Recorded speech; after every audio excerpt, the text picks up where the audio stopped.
ওই উন্মত্ত বাতাসে যেখানে স্বপ্নের পাখি বিদ্রোহের গান গায়, খামেনির দেশের হৃদয় যেন জ্বলে ওঠে আগুনে রাঙা বিজয়ের আশায়। মরুভূমির বুকে যেন আগুনের ফুলকি, আকাশে যুদ্ধ বিমানের গর্জন, সাগরে রণতরীর দাপট, আর মাটিতে পদাতিক বাহিনীর কুচকাওয়াজ। মার্কিন যুক্তরাষ্ট্র ও ইসরায়েলের রক্তচক্ষুকে উপেক্ষা করে ইরান শুরু করেছে বিশাল সামরিক মহড়া। আমি মানি না কোনো আইন, আমি করি না কোনো ভয়, এই স্পর্ধাই যেন ইরানের প্রতিটি সেনার কণ্ঠে। মার্কিন যুক্তরাষ্ট্র ও ইসরায়েলের সঙ্গে উত্তেজনার মধ্যেই ইরান বড় ধরনের সামরিক অভিযান চালিয়েছে।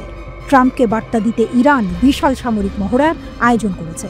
বোমারু বিমান, ড্রোন, বিমান প্রতিরক্ষা ব্যবস্থা, পদাতিক বাহিনী। যদি কেউ হামলা চালায় তাহলে কঠোর প্রতিক্রিয়া পাবে, ইরানের শীর্ষ কমান্ডারের হুঁশিয়ারি। আকাশে ক্ষেপণাস্ত্রের শীষ, ভূমিতে ট্যাঙ্কের গর্জন, ইরানের জুলফিকার 1403। মহড়ার প্রতিটি ফ্রেমে যেন লিখছে, পশ্চিমা শক্তির বিরুদ্ধে আমাদের যুদ্ধের প্রস্তুতি শেষ। ইসরায়েল ও যুক্তরাষ্ট্রের সঙ্গে উত্তেজনার মধ্যেই ইরানি সেনাবাহিনী বিশাল সামরিক মহড়া শুরু করেছে। ইরান দেশের দক্ষিণাঞ্চলে কৌশলগতভাবে গুরুত্বপূর্ণ মাকরান উপকূলে এই মহড়া চালিয়েছে। জুলফিকার 1403 নামের এই মহড়ায় পদাতিক, সাঁজোয়া ও যান্ত্রিক ইউনিট, বিমান প্রতিরক্ষা ব্যবস্থা, ড্রোন এবং বিমান বাহিনীর বোমারু বিমান অংশ নিয়েছে। এই মহড়ার মূল বার্তা ছিল আত্মনির্ভরশীলতা, ঐক্য ও শক্তির মাধ্যমে নিরাপত্তা নিশ্চিত করা। ইরানি গণমাধ্যম জানিয়েছে, এই মহড়ার উদ্দেশ্য ছিল সামরিক শক্তি যাচাই করা।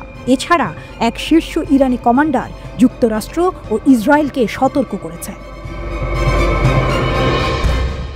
রিয়ার অ্যাডমিরাল হাবিবুল্লাহ সায়েরি বলেছেন, ইরানের বিরুদ্ধে কোনো আগ্রাসন চালানো হলে তার কঠিন জবাব দেওয়া হবে।